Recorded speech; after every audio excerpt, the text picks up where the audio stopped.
Hello. Good evening dear students. उम्मीद है आप प्रिपरेशन लीव को एंजॉय कर रहे होंगे एंड अच्छे से हर सब्जेक्ट को तैयार कर रहे होंगे। प्लीज़ फर्स्ट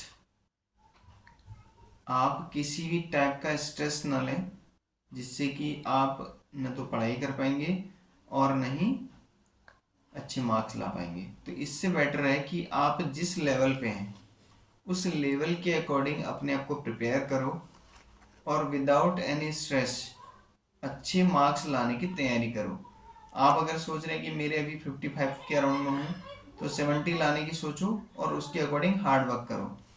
और अगर आप हैं 80 के अराउंड तो 90 लाने की सोचो और उसके अकॉर्डिंग हार्ड वर्क करो। Okay, so please don't make any types of stress. आज हम स्टार्ट कर रहे हैं एक्सपेंडिचर मेथड और अच्छे से समझना। आप वीडियो को देखते रहो, मैं भी आपके लिए लगा पड़ा हूँ। आप उन वीडियो के थ्रू लर्न करो। कभी थोड़ा सा स्ट्रेस को कम करने के लिए मोबाइल फ़ोन के थ्रू हम ज़्यादा लर्न करते हैं तो कहीं ना कहीं यूट्यूब चैनल को देखो। मैं आपके लिए स्पेशल जो इम्पोर्टेंट वीडियोस हैं उनको बना रहा हूँ। उन वीडियोस के थ्रू आप लर्न करो। और जब आपको लगता है कि थोड़ा सा बुक से नहीं पढ़ना, मुझे कुछ और चीज़ से पढ़ना है, तो मोबाइल फ़ोन से इन चीज़ों को देखो जिससे कि आपके कॉन्सेप्ट क्लियर हो सके। ठीक है, okay. Now we are going to start expenditure method. अब देखो, पहला हमने पढ़ा value added method, means values को एडिट करना, उसे कहते हैं वैल्यू एडिशन मेथड। सेकंड आता है आपका इनकम मेथड कि हम कौन कौन से सोर्स से अर्निंग कर रहे हैं, पैसे कमा रहे हैं, उसे इनकम मेथड कहते हैं। नाउ एक्सपेंडिचर, एक्सपेंडिचर मीन्स होता है खर्च करना, हम कहाँ कहाँ पे खर्च करके पैसे कमा रहे हैं। क्लियर। इसमें जो फर्स्ट हम कैलकुलेट करते हैं उसे हम कहते हैं जीडीपी एमपी। जीडीपी एमपी हम इसमें सबसे पहले कैलकुलेट करते हैं और इसका जो फर्स्ट फॉर्मूला होता है जीडीपी एमपी इज इक्वल होता है P F C E, private final consumption expenditure. Means जो प्राइवेट इंडिविजुअल पर्सन ने खर्च किया हुआ है उसे हम कहते हैं private final consumption expenditure. Second इसमें इंक्लूड होता है G F C E, G F C E means government final consumption expenditure. Government भी पब्लिक के अपने सिटीजन्स की कंजप्शन के लिए टाइप्स ऑफ एक्सपेंडिचर करती है, उसे हम कहते हैं government final consumption expenditure. Next इसमें आता है G D C F, G D C F gross domestic capital formation. Means capital item को फॉर्म करने के लिए, मशीनरी या प्रोडक्शन यूनिट को स्टार्ट करने के लिए भी हम एक्सपेंडिचर करते हैं, उसे कहते हैं gross domestic capital formation. Means domestic level पे हमने मशीनरी के थ्रू कितना अर्न करने के लिए एक्सपेंडिचर किया। नेक्स्ट इसमें आता है last one net export. Net export clear, बहुत सिंपल है। सबसे पहले हमने माइंड में सेट करो कि हमने government gross domestic product act market price निकालना है। एक्सपेंडिचर मेथड में हम निकालते हैं जीडीपी एमपी सबसे पहला, और देन इसी मेथड में हम यूज़ करेंगे private final consumption expenditure, government final consumption expenditure, gross domestic capital formation and net export. Net export हम निकालते हैं एक्सपोर्ट माइनस इंपोर्ट करके। ठीक है, मीन्स हमने फॉरेन कंट्रीज़ को कितना बेचा उसे हम माइनस करते हैं कि हमने फॉरेन कंट्री से कितना परचेज किया, उसे हम कहते हैं नेट एक्सपोर्ट। अब इसमें जो कंडीशन रहती है बहुत सिंपल है। प्राइवेट फाइनल कंजप्शन एक्सपेंडिचर बहुत सिंपली गिवन होता है, government final consumption expenditure same as given होता है। लेकिन जो आपका जीडीसीएफ है ये केवल प्रॉब्लम क्रिएट करता है। कैसे? कभी कभी जीडीसीएफ आपको डायरेक्टली गिवन नहीं होता है, आपको क्या गिवन होगा, जीडीसीएफ के प्लेस पे आपको गिवन होगा एनडीसीएफ। एनडीसीएफ नेट डोमेस्टिक कैपिटल फॉर्मेशन। अब नेट डोमेस्टिक कैपिटल फॉर्मेशन है तो वही कॉन्सेप्ट आ जाएगा जी से एन मीन्स डेप, तो यहाँ पे प्लस डेप हो जाएगा। बहुत सिंपल है, बहुत ज़्यादा टफ नहीं है। B free mind, do your work. अपने फ्री माइंड के अकॉर्डिंग अपने वर्क को कंप्लीट करो और अंडरस्टैंड करो, ठीक है। मीन्स एनडीसीएफ अगर गिवन है तो डेप के साथ एनडीसीएफ को ऐड कर देंगे तो जीडीसीएफ निकल जाएगा, फर्स्ट कंडीशन। सेकेंड आता है, अगर हमें जीडीसीएफ के प्लेस पे गिवन है GDFCF, FCF gross domestic fixed capital formation, तो इस केस में हम क्या करते हैं, plus change in stock, change in stock को ऐड कर लेते हैं। किस केस में, gross domestic fixed capital formation, G से जी निकाल ले, बाकी सब सेम है, ठीक है। तो इस केस में हम चेंज इन स्टॉक को ऐड कर लेते हैं, दैट्स इट। एक केस और आता है जीडीसीएफ, अगर आपको डायरेक्टली गिवन नहीं है और एनडीएफसीएफ आपको दे दिया, means net domestic fixed capital formation, तो आपने क्या करना है, first change in stock same as आ जाएगा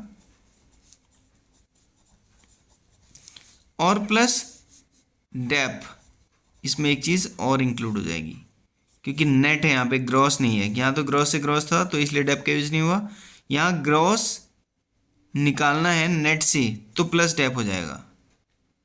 अब ये मत सुना कि हम डेप तो बहुत जगह यूज़ कर रहे हैं, don't mind, according to condition आपको जहाँ जहाँ यूज़ करने के लिए बोला जाए वहाँ वहाँ यूज़ करो, but you calculate very carefully, ठीक है।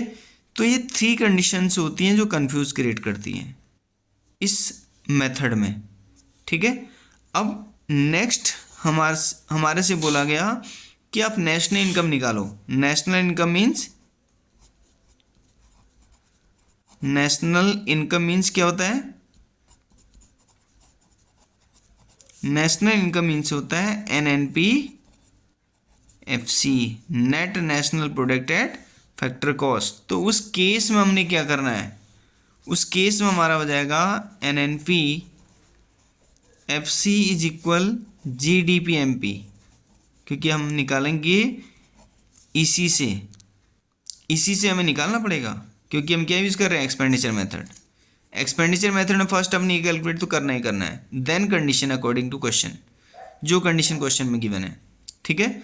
नाउ नेट निकाल लें ग्रॉस से तो क्या हो जाएगा, minus dep, first condition.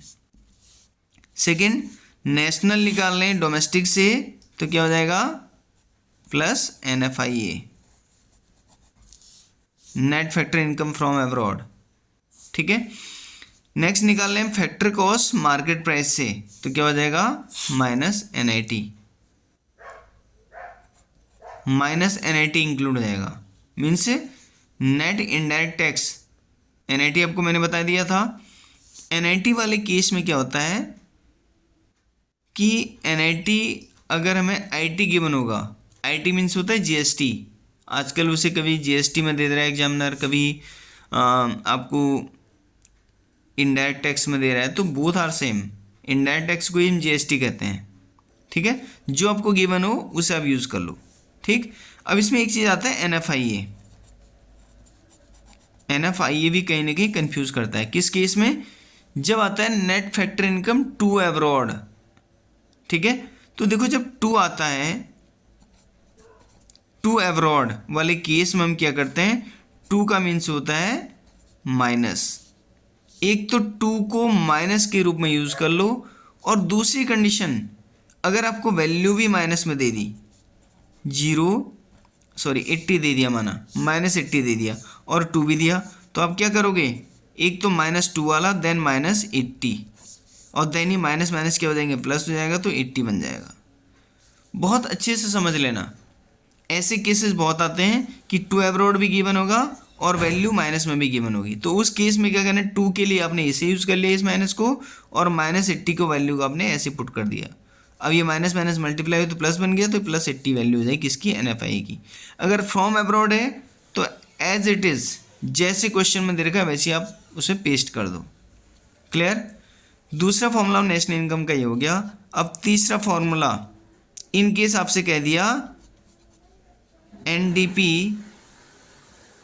FC निकालो। अब निकालना किससे है? निकालना GDP MP से है, ठीक है। किससे?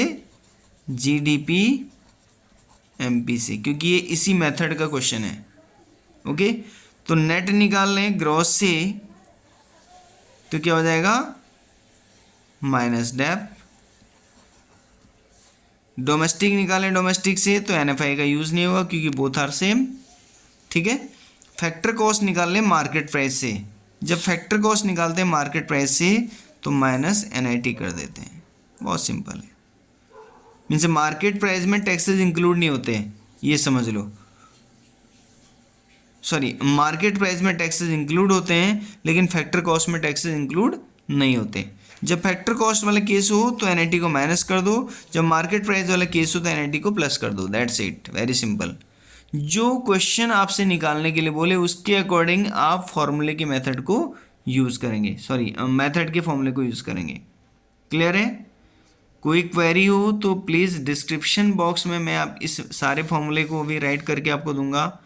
किसी टाइप की कोई क्वेरी होती है so please write the message and I will explain on the spot. मैं मैसेज को सीन करूँगा उसी टाइम आपको आपके क्वेरीज का आंसर मिलेगा। Don't mind, without any stress, give your best and do hard work. Okay, God bless you, good luck. Please like, subscribe and share my channel.